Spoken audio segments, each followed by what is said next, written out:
we're gathered today to celebrate the life of Stephen, a friend, a cousin, a nephew, a brother, a father, a husband. As we go through this day and beyond this day, we ask for peace and comfort for all, especially for Debbie, Kendra, and the boys. But amongst the times of what might bring some tears, we also look for everyone to find joy as we share stories and memories, as we remember a life well lived, as we celebrate our time with Steve, aka Beaker, because that's what he would want us to do, to find joy around us and to share it with others. May Steve himself be at peace. May he find joy in the hereafter. Amen. So I'm going to start the stories, the PG stories of Steve. So I'm Chris. I'm one of Steve's cousins. And I grew up with a military dad. So I didn't grow up in Cincinnati. And so we grew up all over the place. And I was in the Army for about 21 years. So my experience with my cousins are little flashes in time. We would come back a lot to visit, usually for a couple of days, sometimes a little bit longer. So I don't have times of going over and hanging out with Steve a lot. It's just a little bit of time I would have maybe for half a day one summer, or maybe a whole day with one summer. But when I think about hanging out with Steve as a kid, I always think about going downstairs in the basement to see the trains. That huge train. To me, it was huge. I mean, it was like as big as this room, right? It was probably about maybe two of these things close together. But it was huge, and that basement was huge. But I just remember going, and it seemed like every time we come back, there was something new to see on the train set. And Steve would take time, and he was a couple years older than me, he would take time to show me how to operate the train set, to set some things up for me, and let me operate the train set. Sometimes we would make little barricades on the train set, with some trees or some animals or whatever to let the train go a little bit faster and to go through the trains. And so that was a great memory with me with Steve growing up, was being able to have time with him playing on that train set. Another great time that kind of includes Steve and the rest of his family, and I think a lot of cousins and uncles and aunts were there for this, and I might have the year totally wrong on when this was a New Year's Eve party in the basement. I don't know, was it 1988? Was it 1992? I don't remember. Some of you may remember, I think there's a picture floating around on Facebook of all of us guy cousins together. I just remember having a great time. It included the train set probably too. But having a New Year's Eve party, and one of the highlights of that was us watching It's a Mad, Mad, Mad, Mad, Mad World. I don't know why that movie, I don't know where that came from. I don't know if it was just because it was on TV. I don't know, but it was just a fun time hanging out with Steve at his house. Uncle Bud was there. Deb, I'm sure you were there. Where's Deb? I'm back here. There you go. Deb back there. I'm sure she was there too. All aunts, uncles, and cousins that we watched It's a Mad, Mad, Mad World. And all we did was eat and watch that movie and then celebrate New Year's. But it was a great time with Steve. But the train set, most of all, growing up, let me play on that train set when he could have smacked me around and said, "No, your little cousin, get away, don't touch it." That's a cool experience. Yep.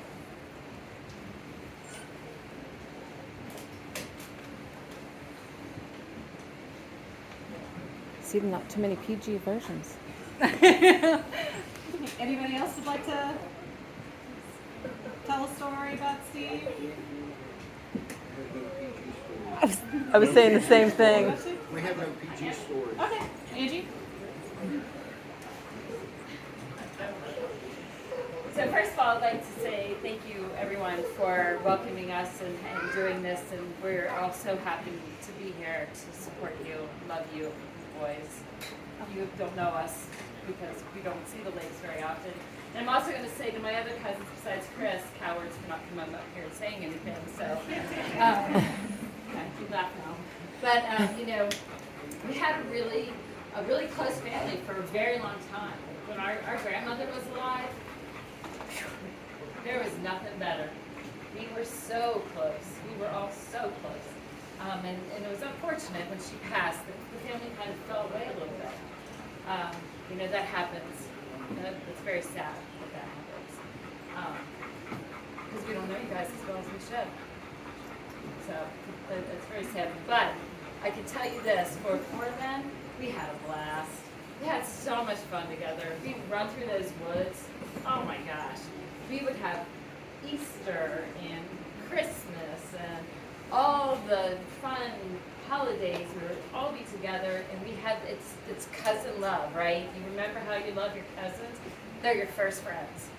That's cousin love. And we had so much fun together. And it's just, you know, I have so many memories of him, and I do have a story for later. But I have so many fun stories and fun memories. He just was one of us. He was just another Lape cousin. And, you know, he developed his personality through the years. But your cousins are your cousins, and it doesn't matter who they are and what they are, because it's just, this is how we are. It's family, and we love each other. So, you know, I have no words. I can't believe it. It's shocking. It's a world without Beaker is just a sad, less colorful world. So, you know, just speaking for the Lapes, since I obviously am, you know, we miss him. We love him. We love you all too. So thank you so much. That was Angie, Steve's first wife. Yes. Oh yes, that's right. Was married by Grandpa. Yes, yes. And you were how old? Oh my gosh, how 3 or 4? Yeah. They even there's a movie of it somewhere. Oh, I'm sure it's probably in the basement somewhere. You know, on one of those reels. On your stuff. And that's how I've been known for years, Steven's first wife. Yes. So, yes. Yeah, I'm Beaker's wife. That's Steven's first wife. So that's how we're done. Anybody else? I got a short one, Amber. You got a short one? Okay. Yeah. Carol? Hi. I've been friends with Amber Beaker, gosh, is it 12, 13 years now? Something like Forever. It's been longer than that. that. I know. It's been like at least 15. Back when we were working with Robin's Hood, and Beaker was such a driving force of that. But when Andrew and I got married, Beaker and Camber made the trip down to Maysville, Kentucky, and Beaker did the Princess Bride wedding speech at our wedding. And he woke up and his knee was swollen, so he's walking up there with a cane. And everybody's like, is he okay? Is he okay? And as soon as he starts, marriage, half of the people start cracking up. Me and Drew were sitting at the front. We could barely contain ourselves. But you can see the other half of people going, why are they laughing at that poor man? So it was a very memorable time, and I'm glad that Beaker got to be part of our wedding. We wouldn't have had it any other way. And I've actually met another person, one of my bosses at my new job. She had the wedding speech at her wedding. So Nice. we all got along. So I'm sure I have a lot more stories, but that's just one I think of initially. So I'm glad to have you all here, and we love each and every one of you. And we'll meet you around today. Thank you.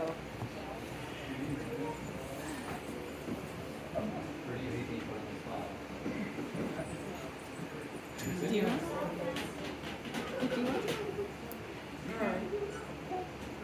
All right. Ian? Introduce yourself first for those who don't know you. Speak out. Watch out. Don't get too close. I'm Ian Lape, the youngest of the boys. Yes. Speak louder. This story is called A Tombstone. So, one of Beaker's friends, I think, was burned by his mother, and miraculously survived. And he also heard a specific date. And my dad decided to do a little deal with him. Okay. A little bet. So he said, if you pass away on that date, I will buy your actual tombstone.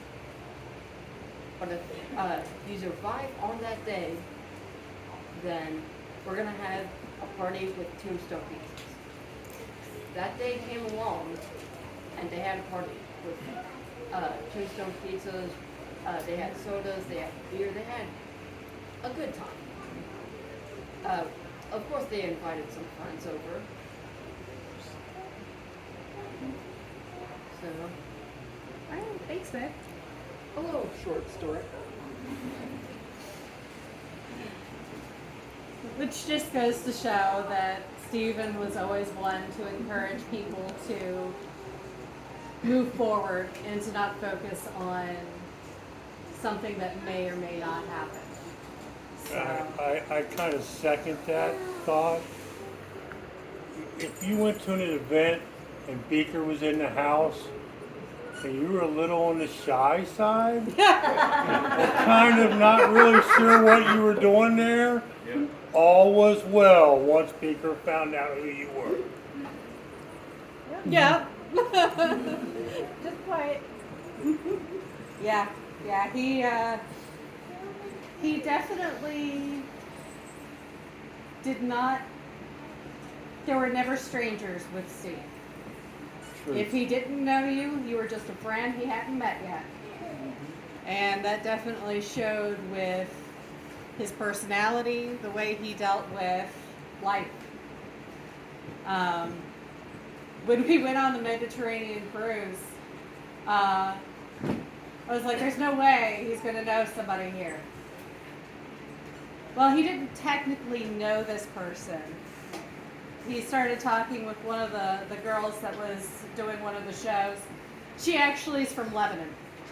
So the fact that we were over in Europe and he comes across somebody that, and actually they knew some of the same people. So it was a new friend for Steve. So yeah, no matter where he went, he either knew somebody or they became somebody for him. So, anybody else would like to tell a story? Okay, Kevin. I'm Kevin. I married Brittany, Steve's niece, about 6 years ago. The first time I met Steve was Thanksgiving dinner, I believe. I came over. I was a little nervous that day. I'm not usually the nervous type, but I liked Brittany a lot, and it was the first time really meeting her family. I knew her grandpa and her relationship with Charlie was super important, and that Thanksgiving was a big day for them. So going in, the pressure was on me a little bit, and I met Steve for the first time. And to your point, sir, Steve picked up on my shyness pretty quickly on that day. So we had Thanksgiving dinner. I got to know the family a little bit, and then I believe at some point, I believe it was that day, I could have the dates wrong, but the funniest thing about Steve that I can remember is they started playing some home movies from some vacations they had went on, and Steve just had this full head of hair, and it blew my mind that that's the same guy. It was almost like a completely different person, and then, because he kind of looked like a 80s rock band guy, like about to start rocking out on the drums or something, so... yeah, Steve was a great guy. Family obviously super important to him. I know he loved you guys very much, and you, Kendra, and I'm very sorry for your loss. And that's all I'm going to say about Steve and his hair. And, I'm not crying because...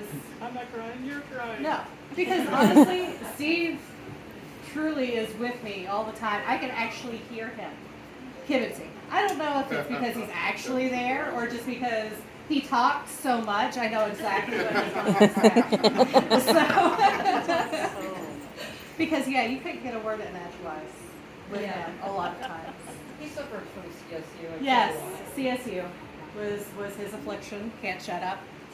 Unfortunately, he has passed that on to at least one of our children. It's a good way to be. Yeah. So, anybody else like to tell a fun story? Logan? I'm Logan, youngest son to Saber, someone who was really close to Beaker. Until I was like 14 or 15, I didn't know his real name. That was just Uncle Beaker to me. Okay. So I thought his real name was just Beaker. I can't really just tell one story, but all the times at the gatherings at the Anchor, Yeah. so many times, him, Dad, and Bonnie Uncle Dex before he passed. You know, Uncle Beaker was probably one of the nicest people you will ever meet. But wasn't afraid to tell you how things actually were. He is one of the people that I based my life off of. Many of the things he and Dad say, I hold true to myself so very much. And I'm just glad him, Dad, and Lonnie are back together. Thank you. I just can't even imagine that party. I can. I can. And then there's Joe, of course, where the roles are reversed, and instead of Dad walking over to him and saying, "Hey, you want to talk?" It was him. It was Dad walking over to Joe, and Joe saying, "Hey, come on over here. Let's talk." Yeah. Did you want to say anything? Yes.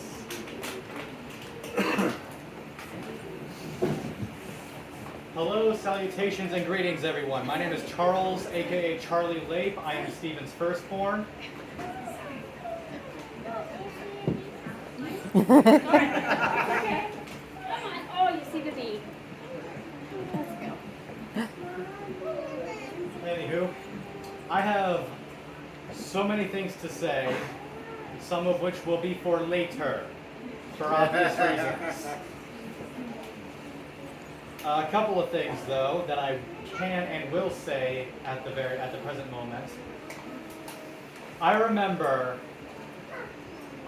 almost, at least, I think it was like one weekend every month or almost every other weekend, I would be in the back of his old maroon Chevy Malibu, headbanging to bagpipes. I cannot make this up.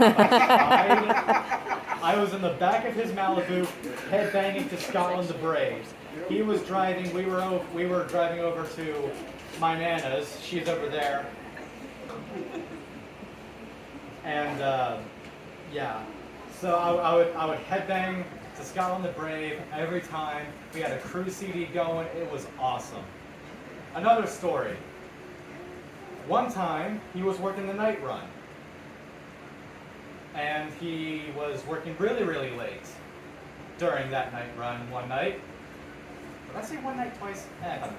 Anyway, he was working and he eventually went home.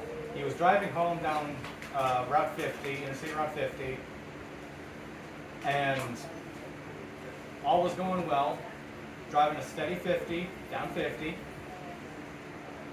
And then a cop pulls him over, woo! So he pulls over, cop comes up and he's like, "Sir, you didn't know why I pulled you over?" "Honestly, officer, I do not."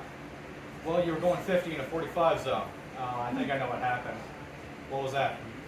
And then he tells him that he was working the night run. He was really tired, obviously, because working the night run, that does that to a person.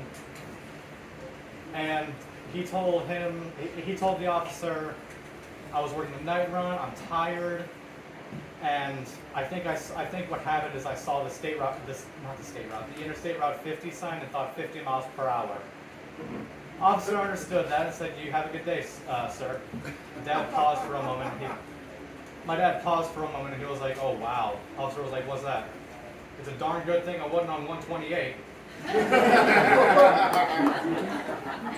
Officer started laughing at that. He was like, "Man, I gotta take the rest of the day off. 'Cause like, if I had written you a ticket, I would have just ripped that up right away. I gotta go back to the station and tell the boys about this." And it was a state boy too. Yeah, it was a state boy actually. I forgot about that. It's hard to avoid a ticket from state boys. Yeah, it is. All right, I've been Charlie. You will hear from me later on. Thanks, Charlie. You're welcome. Okay, anybody else interested in telling a appropriate story? I just want to say that Steve treated everybody fair, no matter who they were. He was good to everybody. He sincerely cared about everybody. And as has already been said before, he wasn't afraid to speak his mind and always made us smile. Yep. That's true. Thanks, Becky.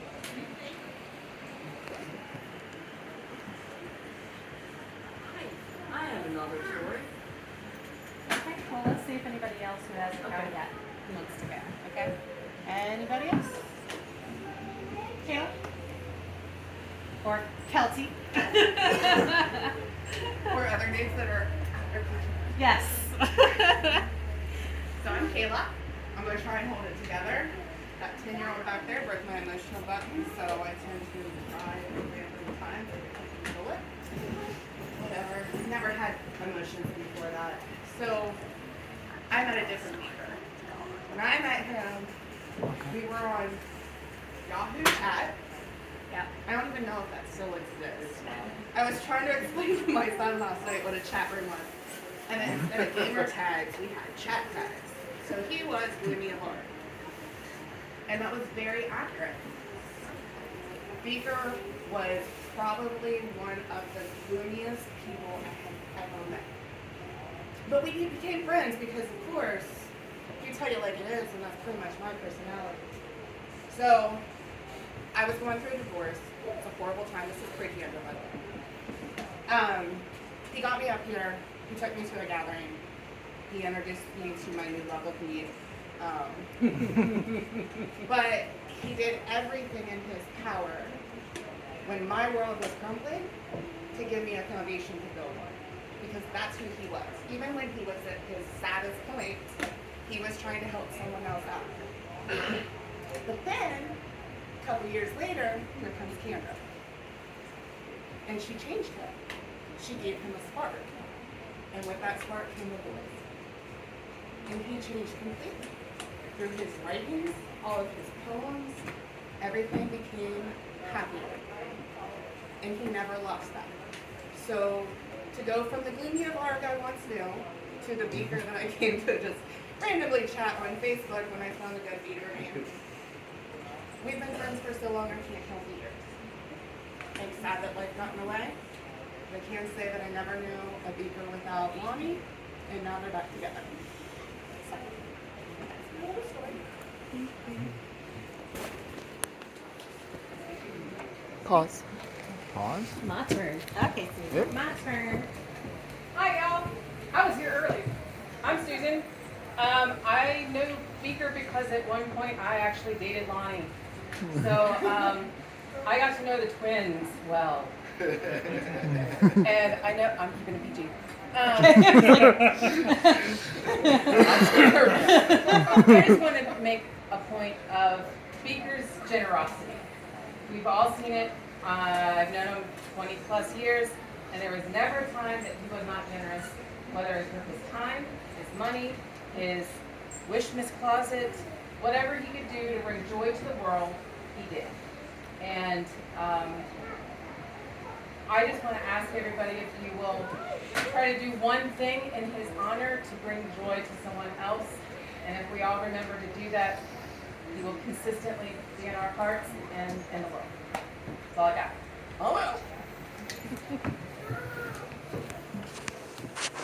Susan? Anybody else? Would you like to go? He doesn't have anything PG. Exactly.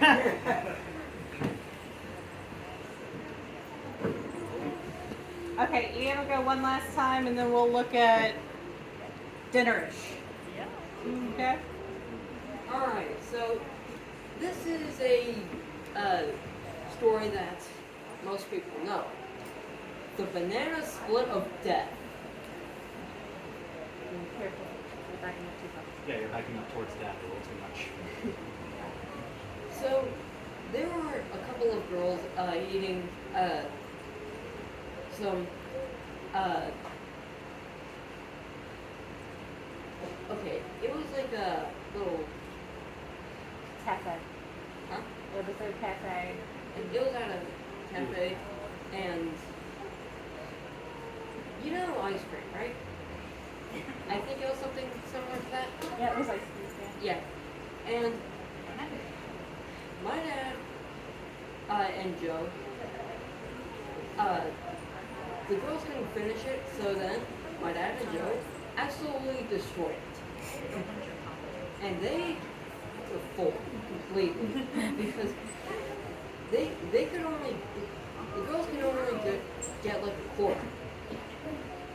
And It was like a full half-gallon of ice cream. Yeah. That made this banana split. yeah. Yep. Yeah. Yeah, he knew how to eat, that's for sure. When he wasn't sick, he was a garbage disposal. Pretty much. Yep.